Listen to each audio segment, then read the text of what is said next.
बघा कशा प्रकारे अतिशय सुंदर असा बाप्पा या ठिकाणी पाहायला मिळतोय। श्रद्धा, संस्कार आणि भावनांचा लोभच असा मिलाप आपल्याला पाहायला मिळतोय। गिरगाव चौपाटीवर गणेश विसर्जन आता सुरू झालेलं आहे आणि मोठ्या संख्येने वेगवेगळे देखावे असलेले हे सर्व बाप्पा आता या ठिकाणी दाखल झालेले आहेत। गिरगावमध्ये बघा एका पाठोपाठ एक असे हे सर्व बाप्पा, या सर्व गणेश मूर्ती या ठिकाणी येत आहे। गिरगाव चौपाटी आज गजबजलेली बघायला मिळते। गिरगाव चौपाटीवरती भावनांचा जसं काय जनसागरच उफाळून आलेला आहे आणि या ठिकाणी आपण जर बघितलं तर एका रांगेत हे सर्व गणपती आपल्याला पाहायला मिळतात। बघा किती शिस्तबद्ध पद्धतीने कौतुक करण्यासारखी बाब आहे। एवढी गर्दी, एवढ्या सर्व मूर्ती आणि तरीही अगदी शिस्तबद्ध पद्धतीनं या ठिकाणी ही विसर्जन मिरवणूक सुरू आहे।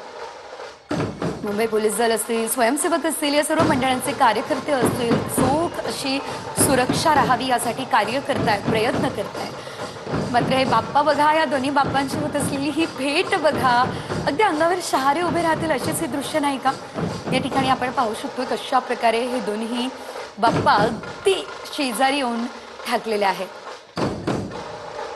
उभ्या रूपातली ही मूर्ती आणि या ठिकाणी हे सर्व बाप्पा आपल्या भक्तांकडे डोळे भरून बघताना आपल्याला दिसत आहे। याच सर्व भक्तांनी 10 दिवस मनोभावे सेवा केलेली आहे, पूजा केलेली आहे, अर्चना केलेली आहे, प्रार्थना केलेली आहे। आपलं सर्व दुखणं केवळ बाप्पावरती सोडून दिलेलं आहे आणि त्यामुळे हे बाप्पा सर्व जे काही मागणं असेल ते घेऊन आता पुढे निघालेले आहेत आणि प्रत्येकाच्या आयुष्यातल्या ज्या काही हालअपेष्टा असतील, दुःख असेल, सर्व काही घेऊन आता बाप्पा आपल्या गावी जात आहेत। ही दृश्य बघा, अतिशय सुंदर अशी दृश्य आहे, मनमोहक अशी दृश्य आहे।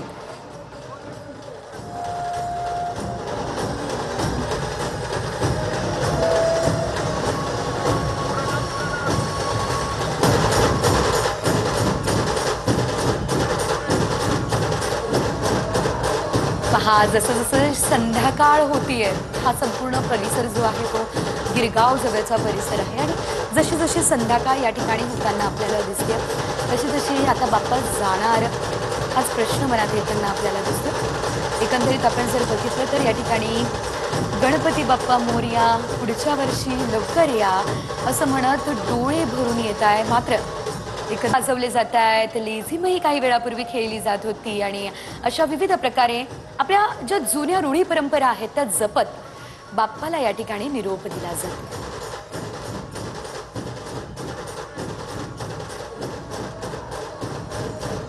पुन्हा एकदा आलेलो आहोत मुंबईमध्ये गिरगाव चौपाटीच्या दिशेने। हे सर्व बाप्पा जे आहेत ते प्रस्थान करतायत, सर्व गणेश मूर्ती ज्या आहेत त्या निघालेल्या आहेत आणि लाडक्या बाप्पाला या ठिकाणी निरोप दिला जातोय। मुंबईमध्ये आज मोठ्या प्रमाणात जनसागर लोटलेला आहे आणि या ठिकाणी अगले बरस तू जल्दी आ असं म्हणत बाप्पाला निरोप दिला जातोय। आपण पाहतोय हा प्रवास, आला रे आला रे आला, इथून पासूनचा प्रवास बाप्पा थोडासा तू थांबना इथपर्यंत येऊन ठेपलेला आहे। पुणेच नव्हे तर संपूर्ण राज्यामध्येच मिरवणुकांचा उत्साह पाहायला मिळतोय, विसर्जनाचा उत्साह पाहायला मिळत आहे। तर लालबागमधून ही थेट दृश्य आपण या ठिकाणी पाहत आहोत।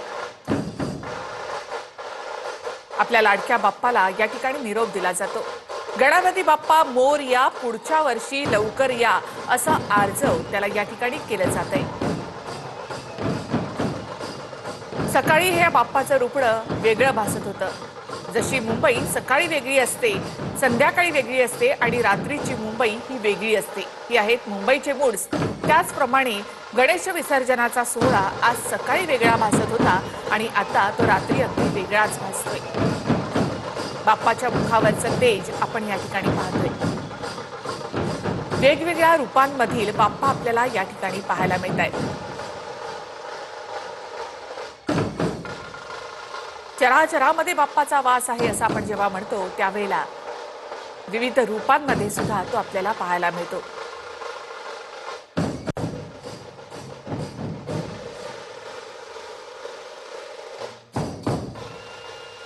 संपूर्ण मुंबई आज थांबली आहे ती आपल्या लाडक्या बाप्पासाठी।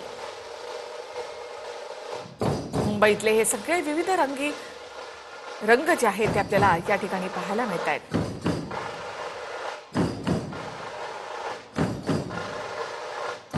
तर गिरगाव चौपाटीकडे निघालेला हा बाप्पा आपण या ठिकाणी पाहत आहोत.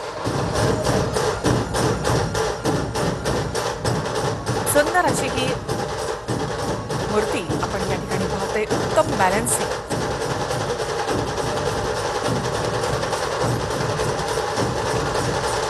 मयुरेश्वर ज्याला आपण म्हणतो ती मूर्ती आपण या ठिकाणी पाहिलेली आहे. आणि हा छोटा एक बाप्पा आपण इथे पाहतोय.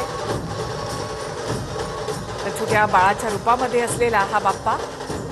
तर हा मयुरेश्वर आता गिरगाव चौपाटी या ठिकाणी पोहोचलेला आहे.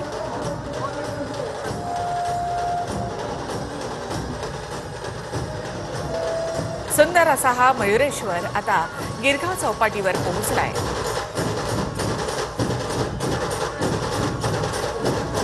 तर दुष्टांचा संहार करणारा असा गणपती बाप्पा विघ्नहर्ता आपण या ठिकाणी पाहतोय.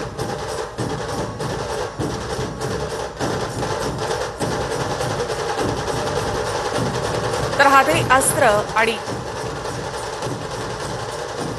शंखनाद करत निघालेली गणपती बाप्पाची ही मूर्ती, सर्व विघ्नांचा नाश करणारी हा मयुरेश आपण या ठिकाणी पाहतोय.